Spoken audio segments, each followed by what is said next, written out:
Soul Ministry mempersembahkan seri pengajaran bersama Yesus dengan topik persyaratan. Saya percaya pengajaran ini memberkati kita semua. Tuhan Yesus menyertai. Bukan ilmu pengetahuan ya, kita perlu ada berita-berita yang Tuhan mau sampaikan kepada kita. Dan saya percaya berita Tuhan itu selalu memerdekakan kita, walaupun kadang-kadang kelihatannya seperti kayaknya keras. Tapi saya percaya, hidup di dunia ini gak ada yang gampang ya. Saya selalu berkata, kalau orang ngomong, oh kamu enak ya, kamu sudah begini, kamu sudah begitu. Terkadang mereka nggak tahu apa yang telah dilakukan, perjalanan yang begitu panjang, berapa iman yang kita lakukan. Jadi saya percaya di dalam Tuhan kita juga perlu belajar. Ada yang namanya juga proses di dalam pembelajaran tersebut. Oke, kita buka dulu ya ayatnya.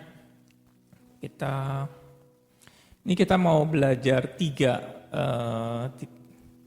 tahap ya. Oke, Matius 12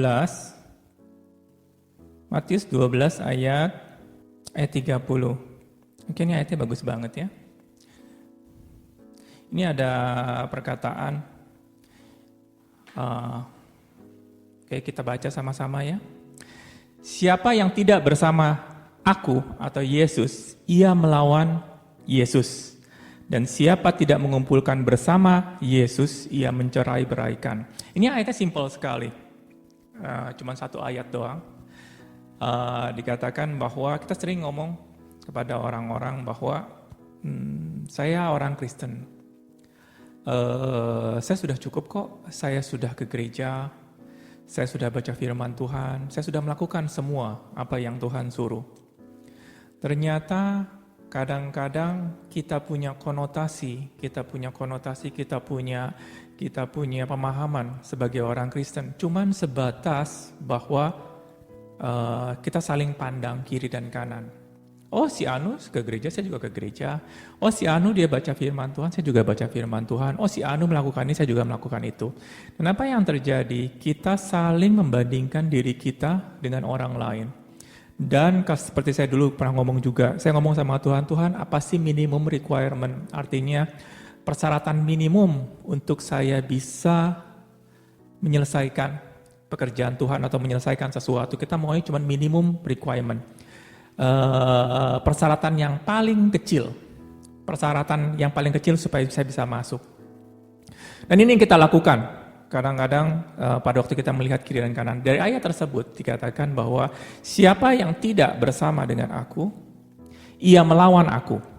Dan siapa tidak mengumpulkan bersama aku, ia mencerai-beraikan. Ini simpel sekali. Yang dikatakan, siapa yang tidak bersama aku, ia melawan aku. Kadang-kadang kalau kita katakan, saya mau ikut Yesus. Saya mau berjalan bersama Yesus. Yesus di depan sana ujung, di depan sekali. Saya di belakang jauh sekali. Dan terkadang saya diam. Kenapa? Saya mengikuti Yesus toh, Yesus kan di ujung, di depan. Saya bisa melihat Yesus di ujung, tapi saya berdiri jauh sekali di belakang. Tuhan katakan barang siapa tidak bersama aku, ia melawan aku. Loh saya ngikutin Yesus kok, tapi saya jauh di belakang.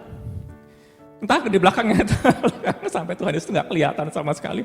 Saya kelihatan Yesus ada setitik di sana. Dan dikatakan bahwa saya bersama dengan Yesus.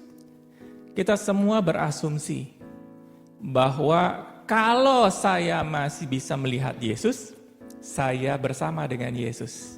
Artinya semua memakai, kalau bahasa Inggrisnya presume, kalau bahasa Indonesia mengira atau menyangka dengan pemikiran-pemikiran kita sendiri. Dan dikatakan siapa yang tidak bersama dengan aku, ia melawan aku. Kalau Yesus ada di ujung sana, kita ada di ujung sana. Walaupun kita melihat, saya melihat Yesus, Tuhan katakan kamu melawan aku. Itu standarnya Tuhan. Standarnya Tuhan, apabila kamu tidak bersama dengan aku, kamu melawan aku. Kalau kita katakan, loh enggak, saya mau berdiri netral saja. Ada Tuhan di sana, ada iblis di sana. Saya di tengah-tengah aja. Dan saya katakan, saya tidak ke kiri, saya tidak ke kanan. Bagus dong? Yang bisa dikatakan bahwa saya tidak terlalu fanatik kepada Tuhan, tapi saya juga tidak melakukan yang mengikuti iblis. Kita selalu mengatakan bahwa itu sudah cukup. Kenapa itu sudah cukup? Yang dikatakan bahwa, hidup saya sudah baik. Hidup saya sudah baik, itu sudah minimum requirement. Persyaratan yang paling kecil yang sudah saya lakukan. Tuhan katakan, siapa yang tidak bersama dengan aku, ia melawan aku. Dan dikatakan, siapa yang tidak mengumpulkan bersama aku, ia mencerai-beraikan. Yang kedua lebih parah lagi. Kalau saya katakan di sini, barang siapa tidak mengumpulkan bersama aku, ada yang dua. Kalau kita ada punya barang atau mengumpulkan seperti begini loh. Biasanya kalau saya kasih anggap lah ya, kita lagi panen padi. Padi lagi diambil-ambilin. Biasanya padi gimana sih? Sekarang udah pakai mesin kali ya, babat. Kalau zaman dulu itu pakai tangan. Dibabat pakai tangan. Dan dikatakan, kalau saya cuman hanya diem aja, nggak mengumpulkan sedikit pun, saya nggak mengganggu kok. Saya nggak mengganggu, ya kan? Kalau ada yang babat padi, misalnya, saya cuma ngeliatin aja orang ngebabat. Terus, salah nggak? Nggak salah, saya cuma ngeliatin tok. Kenapa? Nanti ganggu lagi, saya nggak ngerti babat. Tapi kalau saya dikatakan bahwa ada yang babat-babat padi, dan saya tidak mengumpulkan padi tersebut, Tuhan katakan kamu mencerai-beraikan. Hah? Saya kalau do nothing, kalau bisa dikatakan, kalau saya tidak berbuat apapun, nggak salah dong. Kenapa? Minimal saya tidak, tanda petik, merusak, kalau Tuhan katakan. Kalau yang kita katakan, tapi Tuhan katakan kalau kamu tidak mengumpulkan padi tersebut, kamu mencerai-beraikan. Kalau bahasa Indonesia mencerai-beraikan itu agak sedikit semu ya. Bahasa Inggrisnya adalah wasted. Wasted itu adalah menyia-nyiakan. Apa yang kita sia-siakan? Sebenarnya yang kita sia-siakan adalah waktu kita, tenaga kita, dan uang kita. Kalau kamu tidak mengumpulkan bersama dengan Yesus, kamu menyia-nyiakan semuanya. Ini agak kejam. Kalau dikatakan, kok seperti begitu sih? Tuhan katakan kamu harus memilih hidup atau mati. Tidak ada di tengah-tengah. Nah, hari ini dia punya topiknya adalah saya mau kasih tahu tentang yang di sini. Kita buka ayatnya adalah tentang yang namanya perjamuan kudus. Oke, ini luar biasa nih ya. Jujur saya juga sebelumnya saya nggak pernah dengar ya. Oke, Matius 22. Perjamuan kawin ini diceritakan di dua tempat. Di kitab Matius sama di kitab Lukas. Dulu saya berpikir adalah sama dua-duanya kejadiannya. Karena kejadiannya ada di kitab Matius, yang kedua kejadian di kitab Lukas. Sama-sama tentang yang namanya perjamuan kawin atau perjamuan pesta. Tapi di sini akhirnya saya dapat sesuatu yang baru. Kenapa yang baru? Ternyata dua cerita tersebut adalah berbeda total. Kita baca yuk. Matius 22 ayat 1 dulu ya. Kita buka. Lalu Yesus berbicara dalam perumpamaan kepada mereka itu orang-orang Israel ya. Hal kerajaan surga seumpama seorang raja yang mengadakan perjamuan kawin untuk anaknya. Ia menyuruh hamba-hambanya memanggil orang-orang yang telah diundang ke perjamuan kawin itu. Tetapi orang-orang itu tidak mau datang. Ia menyuruh pula hamba-hamba yang lain. Pesannya, katakanlah kepada orang-orang yang diundang itu, sesungguhnya hidangan telah kusediakan. Lembu-lembu jantan dan ternak peliharaanku telah disembelih. Semuanya telah tersedia. Datanglah ke perjamuan kawin itu. Luar biasa ya, kita diundang untuk datang. Tetapi orang-orang yang diundang, kalau bahasa Inggrisnya adalah orang-orang yang privilege. Orang-orang yang diutamakan. Itu kata yang diundang, iya dong ya. Siapa sih ini kalau ke tempat kawin? Kalau saya banyak orang kalau misalnya diundang tempat kawin, biasanya mereka minta apa? Mana undangannya? Gitu kan, benar ya? Kalau nggak dapat undangannya tersinggung nggak? Apakah kamu ke tempat undangan, ke tempat kawinan biasanya? Ya udah, kuculuk-kuculuk datang aja. Biasanya orang nggak mau, kenapa? Harus kasih ampau soalnya, gitu kan ya. Jadi sebenarnya kalau orang nanya, waktu diundang kawin mereka nanya undangannya, biasanya mereka mau menolak sebenarnya. Kalau bisa lu gak undang gitu loh. Jadi kalau mereka gak kirim undangannya, saya punya alasan untuk gak datang dan gak ngasih ampau. Begitu ya? Apa saya doang begitu? Moga-moga dia nggak kirim ampaunya. Kalau misalnya dikirim dalam bentuk cuma message, biasanya kitanya bilang, nggak sopan deh. Biasanya orang daerah seperti itu ya. Saya nggak tahu di daerah lebih parah ya. Biasanya gimana sih kalau undangan kawin harus secara mulut juga, terus harus ada dalam bentuk undangan. Benar-benar ya tata caranya ya. Itu yang berarti ada konsekuensi ya, dia dikatakan. Nah, jadi orang-orang yang diundang ini adalah orang-orang privilege. Orang-orang yang diutamakan. Jadi tetapi orang-orang yang diutamakan yang diundang itu tidak mengindahkannya.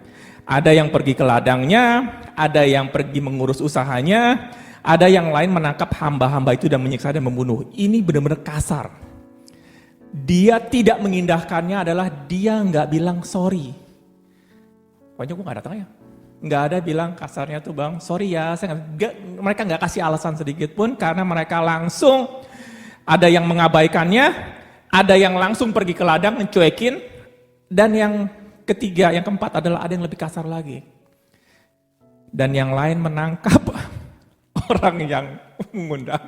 Dikatakan ada yang, mana nih?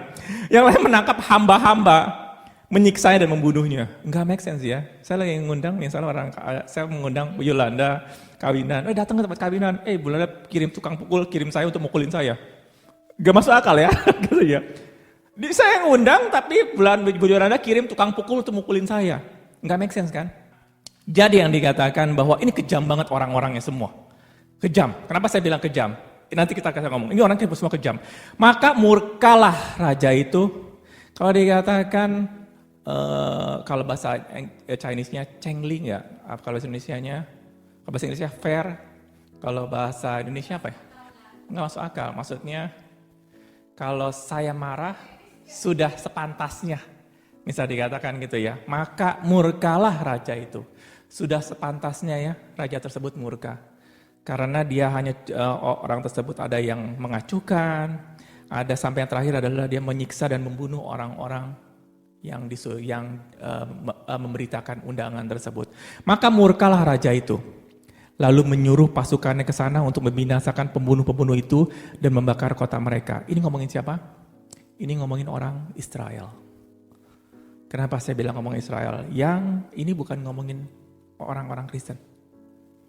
Dulu saya pikirin orang-orang Kristen. Ini ngomongin orang Israel. Karena kejadian maka murkalah raja itu dan menyuruh pasukannya ke sana membinasakan pembunuh-pembunuh itu dan membakar kota mereka. Dan itu terjadi tahun 70. Tahun 70 itu adalah tahun 0 itu tahun Yesus lahir, tahun 70, dan Yerusalem semua dihancurkan. Semua bait Allah semua dihancurkan dan orang Israel dicerai beraikan. Orang Romawi, tentara Romawi udah datang dan dihancurkan semua. Ini bukan cuma cerita, tapi ini namanya nubuatan ya. Nubuatan ya. Kalau bahasa Indonesianya, kalau Indonesia namanya profesi. Kalau misalnya ramalan yang Tuhan kasih kepada orang Israel dan terjadi. Akhirnya kota Yerusalem hancur dan orang Israel semua tercerai beraikan. Ini ngomongin soal Israel.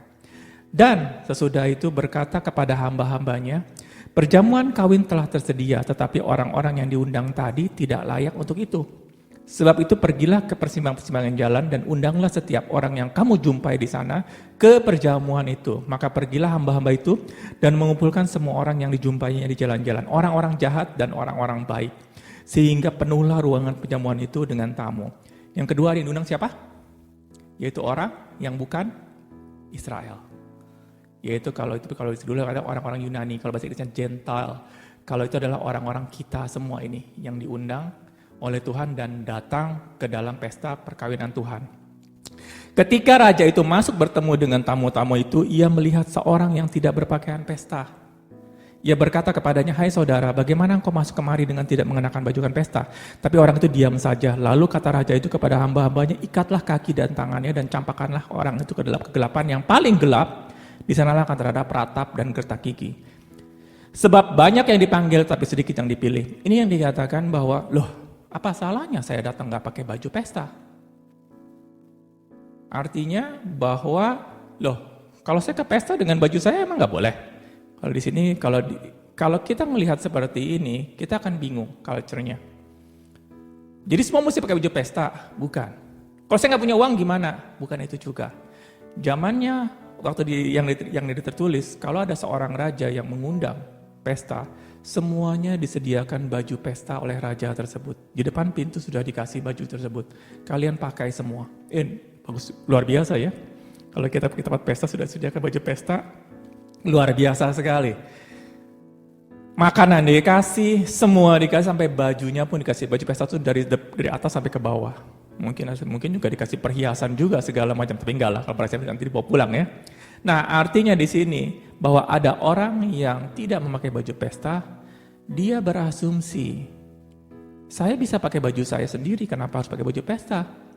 Saya masuk aja. Ini yang menandakan yang namanya bahwa mereka nggak mau memakai, orang Kristen yang nggak mau memakai bajunya Yesus. Kebenarannya Yesus yang sudah mati di kayu salib, dan mereka mengatakan, dengan perbuatan gua sendiri, dengan perbuatan saya sendiri, saya bisa masuk ke dalam kerajaan surga. Ini ngomongin orang Kristen, bukan ngomongin orang Israel. Kenapa saya ngomong seperti ini? Kalau dikatakan bahwa ini luar biasa ya. Yang pertama ini, oke. Cerita yang pertama yang saya ngomong, yang kedua adalah tentang Lukas. Kita buka yang Lukas ya.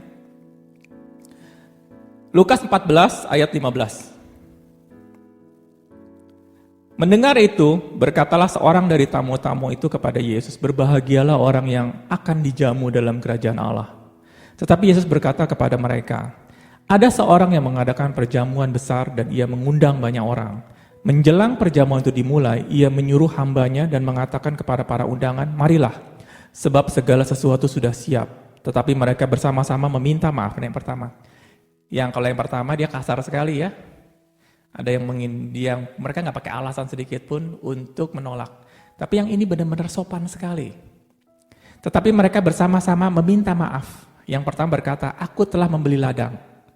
Dan aku harus pergi melihatnya dan aku minta dimaafkan. Kalau memang kita berkatakan bahwa siapa di sini kalau beli tanah, beli rumah, dia beli dulu baru lihat rumahnya. Ada nggak? Pasti lihat dulu kiri kanan, sudah feeling baru dibeli. Make sense gak? Alasannya dikatakan, saya sudah membeli ladang, saya harus pergi melihatnya. Saya minta dimaafkan. Nggak make sense alasannya. Yang kedua, kalau dikatakan, ya mungkin orang ini salah kali. Yang lain berkata, aku telah membeli 5 pasang lembu kebiri. Dan aku harus pergi mencobanya, aku minta dimaafkan. Siapa dari sini kita beli kambing, beli itu, tapi kita nggak pernah lihat. Ya mungkin kalau orang kota nggak tahu sih. Beli mobil lah. Kalau saya beli mobil, beli dulu, transfer uangnya, baru lihat barangnya. Ada nggak? Nggak ada. Lihat dulu kolongnya, segala macam dicobain dulu, sudah feeling. Mobil dari sini ketok-ketokin ya, dilihatin, sampai bawa ke bengkel dicek masih bagus nggak, baru dibayar. Benar kan? Kalau sini dikatakan bahwa aku telah membeli 5 mobil dan aku harus pergi mencobanya.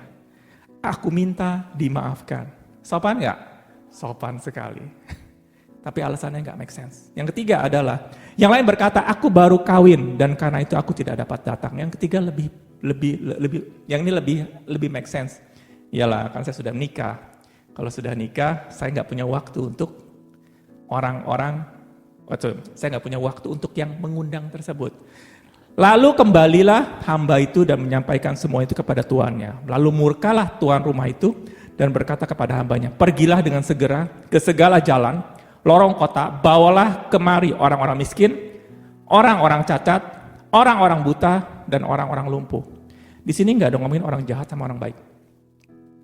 Yang pertama ada ngomongin orang jahat, orang baik. Makanya dikatakan bahwa kemudian hamba itu melaporkan, Tuhan, apa yang Tuhan perintahkan itu sudah dilaksanakan, tapi sekalipun demikian masih ada tempat. Lalu kata Tuhan itu kepada hambanya, pergilah ke semua jalan lintasan dan paksalah orang-orang yang dari situ masuk, karena rumahku harus penuh. Sebab aku berkata kepadamu, tidak ada seorang pun dari orang-orang yang telah diundang itu akan menikmati jamuanku. Ini saya mau ngomong. Ini ada 2 kejadian, dua-duanya yang namanya perjamuan. Kenapa saya bilang dia punya perjamuan? Dalam bahasa Inggris bahasa Indonesia cuma bilang perjamuan. Bahasa Inggrisnya yang pertama disebut dinner, di kitab Matius itu dinner, di kitab Lukas disebut dinner juga. Tapi di bahasa aslinya enggak seperti itu. Di bahasa asli dari Yunaninya adalah di kitab Matius itu bukan dinner, tapi makan pagi. Jadi Tuhan menyiapkan pesta pada pagi-pagi hari sekali, makanan yang pertama kali. Jadi yang kedua di kitab Lukas itu bukan makan pagi tapi makan malam. Dinner. Jadi sebenarnya Tuhan menyiapkan ini adalah untuk yang pagi-pagi sekali pesta tersebut, bukan malam. Yang malam ini sudah Tuhan katakan ganti waktunya. Reschedule kalau bisa Inggrisnya. Kalau bahasa Indonesia apa? Dirubah waktu. Dijadwal ulang.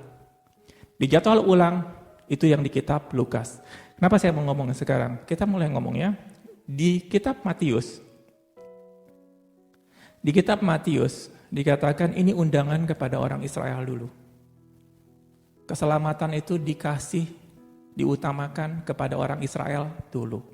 Loh, kenapa seperti gitu? Bukankah Tuhan mengasihi seluruh dunia? Semuanya diberikan diberikan privilege, diberikan yang diutamakan. Enggak. Tuhan yang mengutamakan dulu kepada orang Israel. Keselamatan ini diberikan dulu kepada orang Israel. Ini kalian mesti percaya atau tidak ya, kalau kita kok saya tidak diutamakan, berarti saya ini sebenarnya mesti dibuang. Itu nanti beda case. Israel itu diutamakan oleh Tuhan untuk menerima keselamatan tersebut. Tapi orang Israel menerima atau tidak? Saya mau kasih tahu kepada kalian, karena saya baru ngecek di internet. Di Israel itu punya penduduk misalnya 100% ya. Di Israel itu kurang lebih orang Yahudinya mungkin,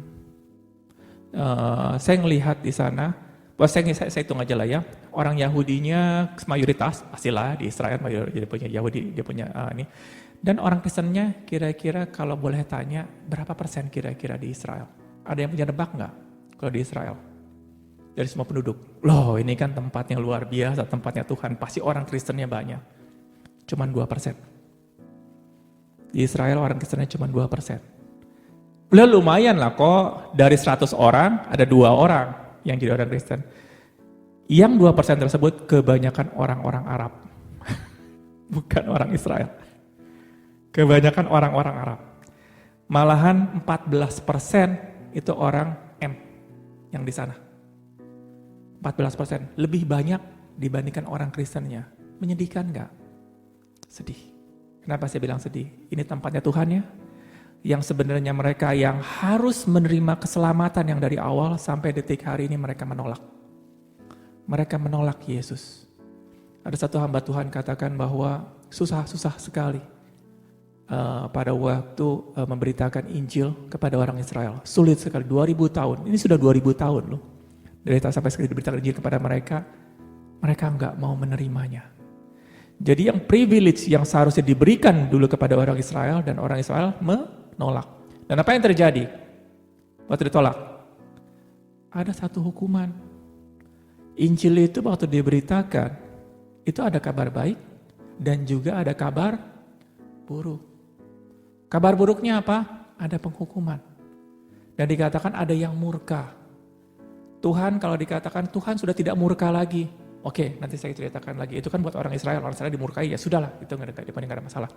Ini dikatakan bahwa yang di kitab Matius adalah ini untuk orang Israel dulu, perjamuan pagi. Waktu perjamuan pagi mereka nggak mau datang. Mereka benar-benar nggak mau datang dan akhirnya pada waktu orang Israel nggak mau datang, Tuhan mengemis nggak kepada orang Israel? Tuhan nggak ngemis. Keselamatan yang harusnya diberikan kepada Israel, diberikan kepada orang Yunani atau Gentile atau orang yang bukan Israel, yaitu kita semua. Dan kalau misalnya dikatakan bahwa berarti kita yang semua yang tadi yang diundang, yang dia punya hak ini diberikan kepada Israel, diberikan kepada orang Kristen, berarti orang Kristen sudah safe. Kalau bahasa Chinese-nya udah unsip. Benar ya? Unsip ya? Kalau unsip apa sih? Gak ngerti ya. Biasanya orang Chinese kalau ngomong bilang unsip. Apa sih unsip itu? Sudah kalau misalnya kalau kita dapat sesuatu yang bagus banget, ini udah unsip punya nih, udah pasti bagus punya, udah nggak ada yang namanya rugi punya, udah pasti menang punya. Saya ingat begitu waktu main judi sebenarnya. Kalau misalnya unsip, kalau angkanya berapa, udah unsip nih, udah unsip. Saya ingat cuma di situ.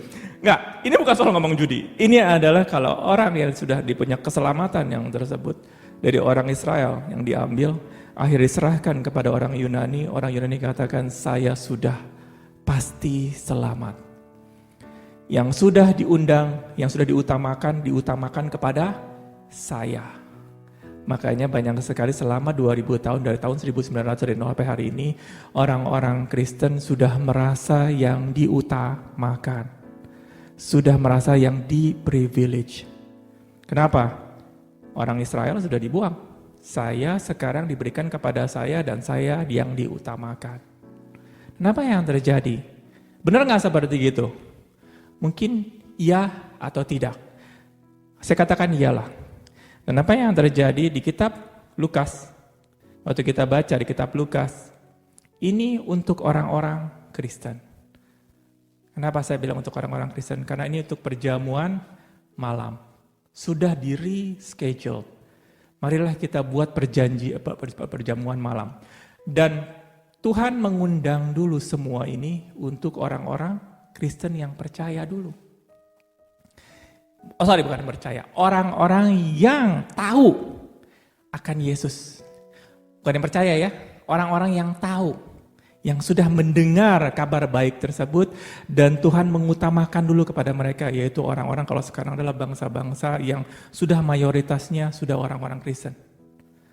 Tuhan berikan dulu kepada mereka.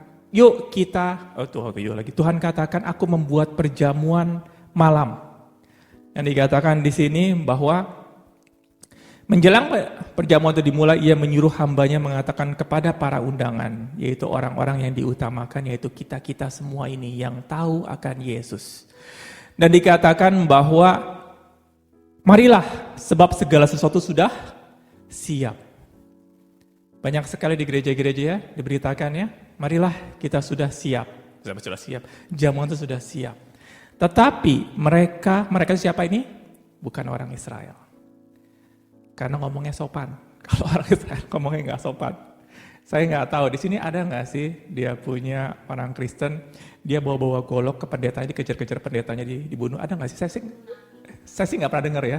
Ada nggak di daerah pada Bu Yolanda jemaatnya bawa golok, pendeta dikejar-kejar mau dibunuh? Gak ada ya. Saya nggak pernah dengar. Makanya sopan semua di sini yang dikatakan minta dimaafkan. Maka saya bisa katakan ini orang Israel bukan. Ini bukan orang Israel. Ini orang Kristen. Sopan semua. Benar-benar sopan. Pada waktu diberitakan, yuk ada perjamuan makan yang Tuhan sudah buat. Mereka yang dikatakan mereka ini bersama-sama. Kalau bahasa Inggrisnya in one accord. Kompak sekali. Mereka dengan kompak meminta maaf. Yang dikatakan, yang pertama berkata bahwa mereka membeli ladang. Apa salah kita membeli ladang? Enggak salah. Apa salah kita membeli kambing dan lembu? Enggak salah. Apa salah kita menikah? Enggak salah. Tetapi dari ketiga semua orang ini, mereka hidup mereka semuanya penuh dengan keduniaan. Mereka sudah tidak lagi ada antusias. Kenapa mereka ngomong seperti ini? Sekarang saya kasih tahu. Kalau saya diundang sama Jokowi, misal kemarin saya kasih ilustrasi kepada istri saya katakan gini, istri saya lagi suka ada anjing bichon warna putih. Sebelumnya saya nggak pernah suka anjing tersebut. Tiba-tiba karena kasus COVID lagi ini, ya saya beli anjing lah. Saya ngomong sama istri saya begini, dia ikut komunitas juga. Kalau orang semua bawa anjing bichon, biasanya mereka semuanya yang punya anjing bichon menganggap anjing mereka yang paling bagus. Mereka sudah ngejelek-jelekin anjing yang lain. Mungkin ibu-ibu arisan seperti itu kan juga ya. Ngejelek-jelekin suami orang lain gitu. Enggak lah, gitu ya. Suami orang lain. Bukan suami yang di sana. Nah, sama juga pada waktu dia punya istri saya ini mau diundang sama Jokowi. Jokowi kayaknya nggak pegang anjing kali ya. Jangan Jokowi, Presiden Amerika. Siapa? Bin Laden. Bukan. Siapa sih Presiden Amerika? Bin Laden ya? Bin Laden. Oh, Joe Biden. Bukan Bin Laden. Joe Biden. Ya pokoknya pada Biden seperti itu. Saya juga gak terlalu ngikutin. Iya, Presiden Amerika. Nah, istri saya diundang. Dan dia undangannya seperti gini. Saya ingin ngelihat anjing kamu yang bichon tersebut. Bangga gak istri saya? Pasti bangga. Kalau saya dikatakan bahwa saya mau datang, saya diundang makan yang ke Amerika untuk ketemu sama presiden. Bukan ketemu, saya diundang karena mereka mau lihat anjingnya. Anjingnya saya mandiin nggak? Mandiin lah. Masa ketemu presiden gak dimandiin? Pasti ke salon ya, semua dirapiin. Apa cuman ngomong, ya presiden Amerika ngundang saya, ya saya kucul-kucul aja datang sebenarnya. Ya datang syukur, nggak datang ya sudah. Ada nggak ngomong seperti itu? Enggak lah. Dipersiapkan dan luar biasa ya. Ada excitingnya nggak? Ada excitingnya. Kenapa excitingnya?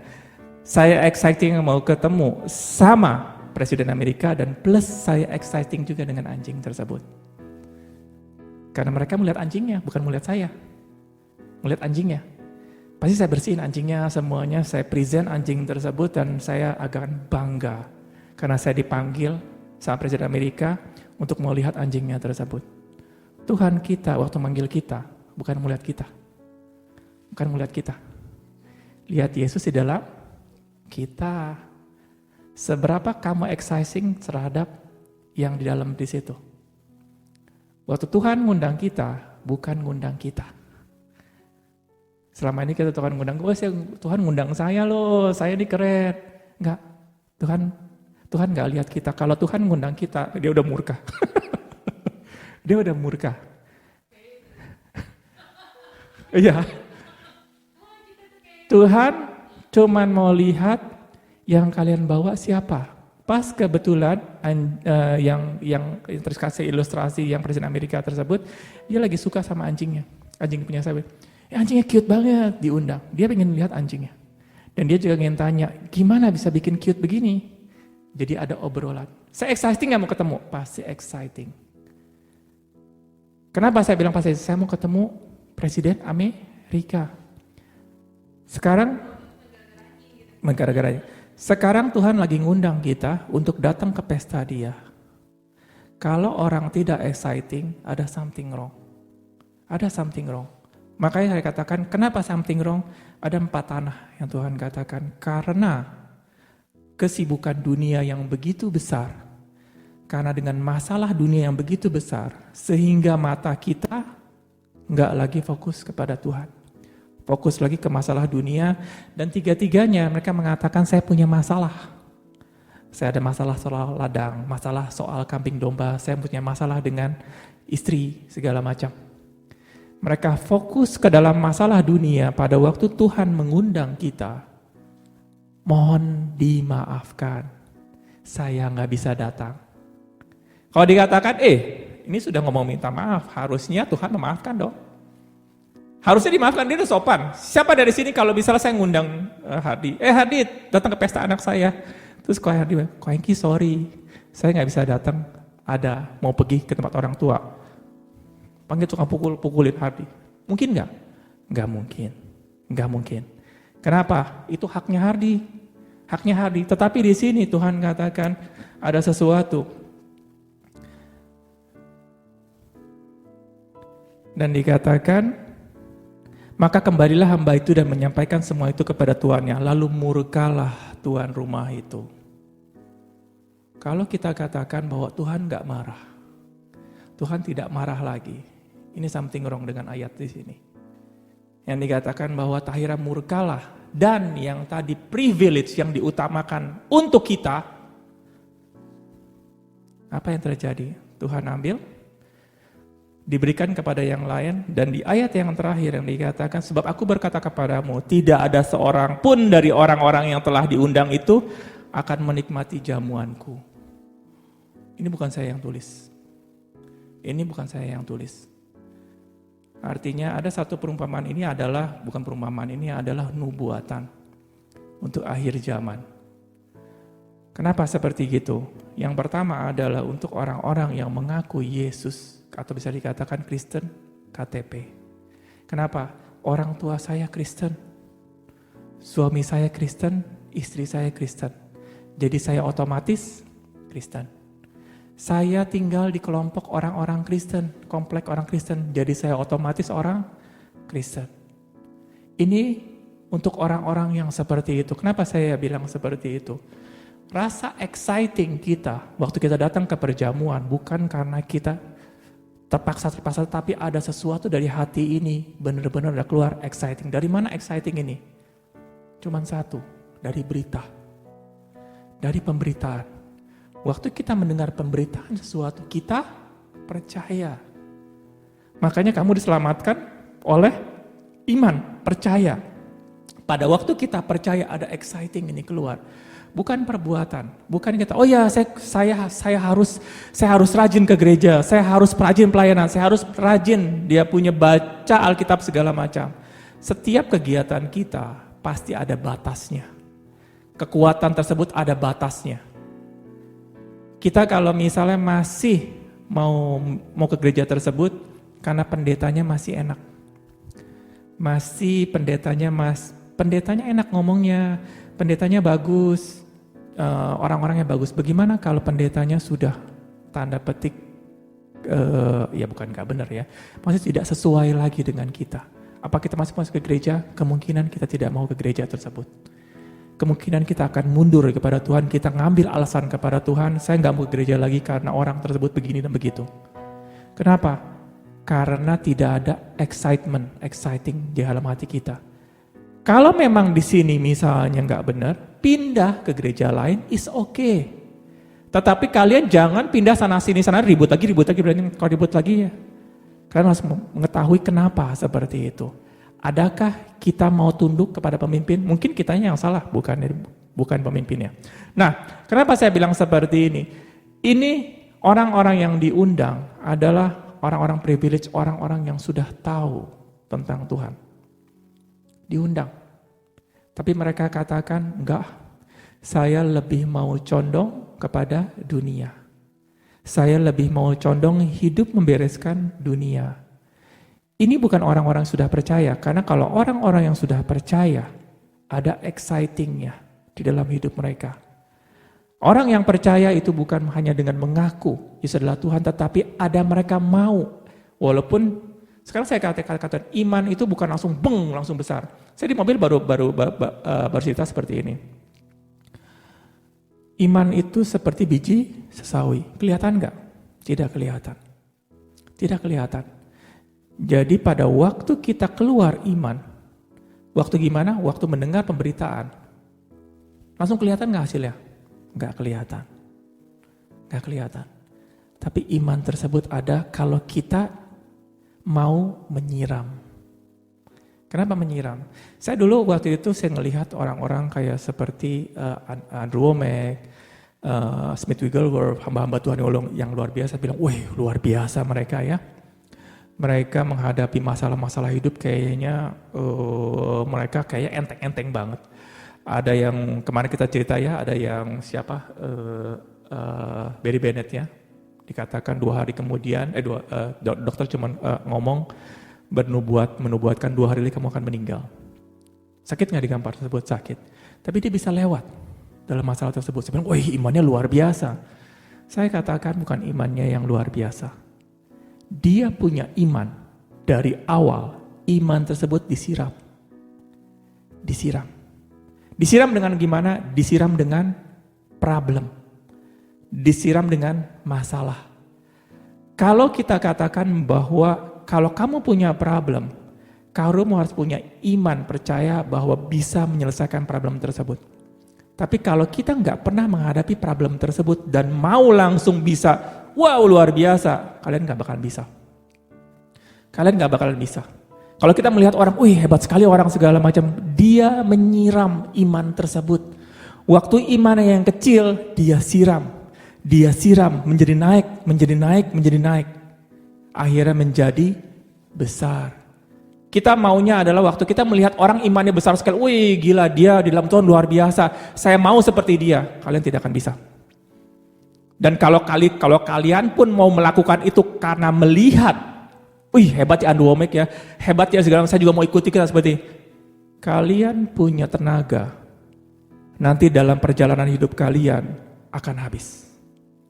Perjalanan dalam hidup kalian, iman yang kalian pikir itu iman akan hancur dan habis berantakan. Karena kenapa? Iman kamu, dasar iman kita karena melihat orang. Karena melihat orang ini keren, orang ini bagus. Iman kalian bukan berdasar karena berita. Berita yang diberikan oleh Tuhan. Berita yang dimasukkan ke dalam hati kita dan berubah menjadi iman. Itu butuh proses dan kalian harus siram. Dan lama-lama, dan firman Tuhan katakan, iman itu seperti biji sawi, pada waktu disiram dan tumbuh, dia bisa banyak sekali burung-burung datang. Ada banyak buahnya. Kenapa? Harus disiram. Kata siram seperti, maksudnya apa sih kok siram seperti gini? Disiram dengan problem. Disiram dengan kesengsaraan. Gimana kalian caranya untuk menyelesaikan problem kalian itu dengan iman? Kalau kalian punya problem, waktu kalian punya problem satu, kalian ingatnya, oh iya, saya pernah dengar Ko Hengki mengalami masalah yang sama seperti ini. Caranya begini untuk bisa menyelesaikan problem tersebut. Itu iman bukan? Itu bukan iman. Sekali dua kali kalian bisa menyelesaikan problem kalian. Tapi kalau problem semakin besar, kalian akan rontok. Karena kenapa? Kalian menyiramnya dengan pengalaman orang lain. Tapi kalau kalian menyiram dengan problem, kalian percaya kepada Tuhan. Kalian percaya kepada Tuhan, dan percaya balik lagi ke dalam pemberitaan awal. Ke dalam fondasi yang awal, di dalam gimana kalian pertama kali menerima Tuhan, bagaimana kalian mau percaya kepada Tuhan. Itu kalian baru menyiram. Jadi pada waktu ada problem semakin besar, kalian bisa melewatinya. Dan itulah yang terjadi, iman mula yang mengalahkan dunia. Iman percaya kepada Yesus dari awal. Bukan karena lihat kiri dan kanan. Nah kalau saya ngomong seperti ini, kenapa saya ngomong seperti ini? Akhirnya dikatakan bahwa di ayat yang 24, sebab aku berkata kepadamu, tidak ada seorang pun dari orang-orang yang telah diundang itu akan menikmati jamuan Tuhan. Hati-hati. Kenapa saya bilang hati-hati? Ini mereka semua presume. Mereka nggak mau datang kepada perjamuan kepada Tuhan. Pasti nanti gue juga masuk surga. Nggak ada masalah. Waktu Tuhan undang saya nggak ada masalah. Nanti pun saya masuk surga. Berarti pun saya pun akan diselamatkan. Kita hidup dalam, bahasa Inggrisnya presume. Kalau bahasa Indonesianya mengira, menyangka. Pada waktu kita mengira atau menyangka, kalau memang kita punya sangkaan bagus, ya is okay. Tapi terkadang orang-orang menyangka sesuatu dengan pikiran kita sendiri. Ada di kitab, kalau saya katakan ada satu lagi yang luar biasa nih ya.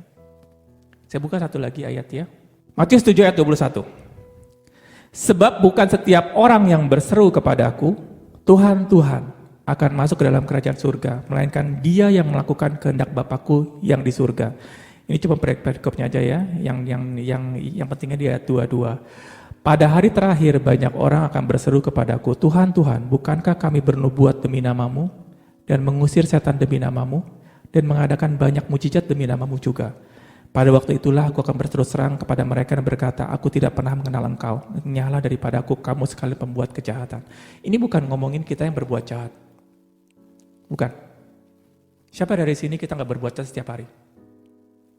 Saya selalu berbuat jahat setiap hari. Kenapa? Di tengah jalan kalau ada yang nyelip mobil, apa saya katakan, haleluya, diberkatilah engkau di dalam nama Yesus.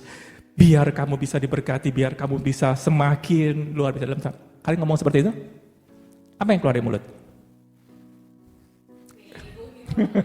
Ataupun misalnya ngomong, di dalam hati ngomong. Siapa di sini kalau misalnya di tengah jalan atau ibu-ibu ke pasar? Berapa Pak harganya? Ini berapa beras harganya? Bukan beras, sayuran, biasa kalau beli sayuran. Harganya kemarin beli 10.000, sekarang jadi 25.000. Waktu ngomong dia 25.000, diberkati tukang sayur ini dalam Tuhan. Biar banyak rezeki. Apa kita ngomongin langsung? Mahal banget Pak, lu untung berapa banyak? Gitu. Pasti ngomel-ngomel ya. Ibu-ibu ngomel gak sih? Saya gak tahu sekali ibu belanja. Kalau dikasih makan di sayur mahal, ngomel gak sih? Gak ngomel ya? Oh di sini hebat-hebat ibu-ibunya. Langsung diberikan harga 25.000, saya kasih 50.000 Pak. Ibu-ibu ngasih suaminya ngamuk-ngamuk di rumahnya. Nggak ya? Pasti kan minta tawar semurah mungkin. Kadang-kadang kita ngoceh. Gimana sih Pak jualan mahal-mahal terus? Di sebelah jual berapa? Apalagi pas udah dijual 25.000, ke sebelah harganya sampai kemarin cuma 10.000. Brengsek tuh orang. Jualnya mahal banget. Waktu kita ngomel-ngomel seperti itu, kita mengutuki, berbuat jahat, atau memberkati orang. Kita berbuat jahat ya, berbuat jahat. Makanya saya dikatakan saya setiap hari berbuat jahat. Kalau ayat ini bergantung kepada saya berbuat jahat, habis saya. Ini nggak masuk. Nggak masuk hitungannya yang dikatakan, aku tidak pernah mengenal kamu, nyala daripadaku, kau sekalian pembuat kejahatan. Saya akan masuk dalam golongan tersebut. Apa yang dimaksud yang seperti ini? Ini adalah orang-orang yang presume, menyangka. Saya sudah ke gereja loh setiap minggu loh. Bahkan dikatakan bahwa saya sudah melakukan pelayanan. Saya sudah khotbah di sini. Ko Hengki udah khotbah dari Selasa, Kamis, Minggu, pasti Ko Hengki masuk surga. Kalau saya katakan iya dong, saya pasti masuk surga. Saya sudah hari Selasa, kemarin saya nggak masuk ke Selasa. Jangan dihitung. Minggu juga. Harus seminggu sekali. Saya udah seminggu sekali khotbah, Ko Hengki pasti masuk surga. Saya presume, saya mengira dengan perbuatan saya bisa masuk surga. Ini yang dikatakan bahwa aku tidak pernah mengenal engkau. Yang dikatakan bahwa mereka datang kepada Yesus membanggakan perbuatan dia. Sama seperti tadi saya katakan, orang Amerika, Presiden Amerika, nggak mau bertemu dengan istri saya, dia mau bertemu anjingnya. Karena dia anjingnya keren banget, diundang karena anjingnya tersebut. Sama juga kalian diundang kepada dalam perjamuan, bukan karena diri kalian. Bukan pula karena mengaku-ngaku. Saya mengatakan bahwa bukankah kalau saya bisa berbuat mujizat, kalau saya berkhotbah di sini begitu bagus, saya bisa masuk surga. Enggak ada dikatakan bahwa Tuhan, bukankah kami bernubuat dengan demi namamu? Ini benar-benar luar biasa. Standarnya benar-benar. Siapa dari dari kita yang sering mengusir setan? Mana ada ya cerita ya? Ko Hengki. Saya bilang, saya juga kalau ketemu di situ, saya bilang sama Bu Yolanda, kalau saya ketemu, apa yang saya lakukan? Saya mau nanya nomor buntut, 4 angka. Karena 1 angka, setahu saya kenanya 2.600.000, kalau masih ada. Gitu, kalau masih ada. Jadi kalau saya pasang 100.000, dapat 200 juta, lumayan 1 mobil. Kalau itu dia muncul keluar, saya akan tanya. Buat, ya, makanya katakan saya langsung bilang ke ini, gak ada. Mungkin itu malaikat, itu bukan ini. Mungkin itu malaikat. Nah, jadi kalau dikatakan bahwa saya nggak pernah mengusir setan. Siapa di sini sering melakukan mujizat? Tumpang tangan sembuh, tumpang tangan sembuh. Ada ya sembuhnya relatif ya. Kalau misalnya orang lumpuh naik, itu baru. Atau orang mati, naik. Bangga kita ya? Siapa di sini nggak bangga kalau bisa tumpang tangan orang mati, bangkit? Pasti bangga sekali. Dan kita akan ngomong kepada Tuhan itu datang, bukankah aku sudah melakukan mujizat demi namamu? Itu kenapa seperti itu? Itu dijagain. Waktu di pintu surga, dia mau masuk, dijagain begini. Kamu gak bisa masuk. Loh, kenapa gak bisa? Kalau dia masuk, dia gak mungkin kasih alasan seperti ini. Siapa di sini kalau sudah masuk, terus masih ngoceh-ngoceh. Bukankah aku melakukan? Itu dijagain di depan pintu. Sama malaikat gak boleh masuk. Langsung dia keluar kata-kata seperti, loh kenapa gue gak boleh masuk? Kenapa gue tidak terima di surga? Bukankah aku bernubuat dengan nama Yesus? Bukankah aku yang dikatakan mengusir setan demi nama Yesus? Dan yang terakhir kali saya banyak melakukan mujizat. Ini standarnya tinggi sekali. Saya nggak termasuk di sini. Kalau saya bisa begini, kalau yang begini aja nggak masuk, apalagi saya. Apalagi kita semua di sini nggak bakal masuk. Kalau standarnya kita harus melebihi orang ini bisa masuk, habislah kita. Kita nggak bakal bisa masuk. Makanya tadi saya katakan, kamu masuk, kita dalam kerajaan surga, karena apa yang kita pegang. Siapa pegang? Yesus. Ada Yesus nggak? Dan waktu di pintu gerbang, mereka cuma mau tanya, ada Yesus? Tiketnya cuma Yesus. Bagaimana kita percaya kepada penderitaan Yesus. Dan pada waktu kita percaya ke dalam penderitaan Yesus, ada sesuatu dalam hati kita akan keluar yang luar biasa. Kalau kita katakan, maksudnya apa kok yang luar biasa? Kehidupan kalian akan menjadi terang dunia. Apa itu terang dunia? Bukan dengan mulut. Bukan dengan mulut. Tapi ada sesuatu kayak seperti, saya mau kasih sedikit ya. Tuhan Yesus pada waktu dia menyembuhkan orang, itu gampang sekali. Gampang sekali. Dan kalau apalagi misalnya kalau ada COVID, Tuhan Yesus katakan, hai COVID, pergi semua COVID tersebut. Karena dia angin ribut, diombak, dia pernah bilang langsung berhenti. Tapi ada yang satu, yang kuasa Yesus yang begitu luar biasa, tidak bisa Yesus lakukan. Yaitu apa? Apa? Ada yang bisa ngomong? Apa yang Yesus yang gak bisa lakukan? Hah? Bukan. Waktu kita jadi takut, Tuhan Yesus gak bisa datang tumpang tangan, kita gak jadi takut. Tuhan Yesus gak bisa lakukan. Waktu kita takut sesuatu ya, makanya Petrus semua takut, Tuhan Yesus katakan, tenang. Tumpang tangan semua jadi berani semua. Tuhan Yesus gak bisa lakukan. Makanya terus ngomong, Tuhan Yesus menyarankan, janganlah kamu takut. Menyarankan. Kenapa menyarankan? Karena Yesus gak bisa lakukan apapun dalam hidup kita. Itu mujizat yang paling besar. Kalau kita bisa gak takut sesuatu, itu luar biasa. Makanya di dalam semua dari kitab awal sampai akhir Tuhan katakan, janganlah engkau takut. Janganlah kamu gentar. Dapat dari mana ini? Gak bisa dari tumpang tangan Yesus. Kita sendiri yang harus mau menyiram iman tersebut. Kalau saya katakan bahwa saya melihat ada yang orang keren sekali kayak orang Andrew Wommack pada waktu dia COVID, dia berani sekali dengan COVID segala pemerintah pun dia lawan. Bukan iman dia kuat, bukan dia melakukan mujizat besar, tapi dia melatih kekhawatiran dia, melatih ketakutan dia. Pada waktu dia takut, dia coba bereskan ketakutan tersebut. Akhirnya dan apa yang terjadi waktu dia melawan hal yang besar, itu gampang karena dia sudah latihan. Latihan gimana? Bukan latihan masalahnya. Pada waktu ada masalah, dia balik ke dalam berita Tuhan yang menjadikan iman. Pada waktu ada masalah, dia balik ke dalam berita Tuhan yang menjadikan iman. Dan dia lewatin. Dan akhirnya pada waktu masalah besar sekali dengan COVID, dia gak ada masalah. Saya ingat sekali bagaimana dia punya kesaksian dia waktu dia pergi ke India. Akhirnya ditangkap sama polisi, akhirnya dipenjarakan satu rumah karena dia menginjili. Kenapa yang terjadi di India itu nggak ada botol aqua. Di sini enak ya, ada kalau di Laguna bisa beli ke bawah ya aqua ya. Saya pernah tinggal di sana juga. Jadi pasti ada air bersih walaupun di keran itu kotor, bisa kita beli di bawah. Andrew Wommack pada waktu ditangkap, akhirnya ditaruh di dalam satu rumah tahanan. Di situ nggak ada yang jualan aqua, nggak dikasih air. Yang ada adalah air keran. Waktu air keran dibuka, kotor. Siapa di sini kalau ada air kotor mau diminum? Gak berani, sakit perut. Saya kalau makan di luar, makan bakso aja, pulang sakit perut. Apalagi saudara kotor seperti gitu. Aduh, mereka katakan bahwa saya gak punya apa-apa lagi di sini. Cuman hanya air minum gini. Akhirnya dia minum. Dia minum gak ada masalah. Dia gak makan dalam nama Yesus, saya gak sakit perut. Itu dia takut duluan. Dia sudah takut duluan. Dengan memakai nama Yesus supaya mati dia minum. Enggak. Yang dia katakan cuma hanya ada air. Ya sudah dia minum. Dan apa yang terjadi teman-temannya? Dia turun 10 kilo. Karena mencret-mencret. Dia malah naik 5 kilo. Timbangan dia malah naik dengan minum seperti itu. Ada ya. Kenapa? Dia ada iman yang sudah dilatih sebelumnya.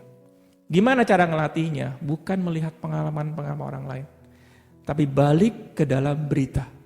Berita awal. Balik ke dalam berita awal. Pada waktu kita balik ke dalam berita awal, akan terjadi. Iman tersebut akan mengalahkan dunia.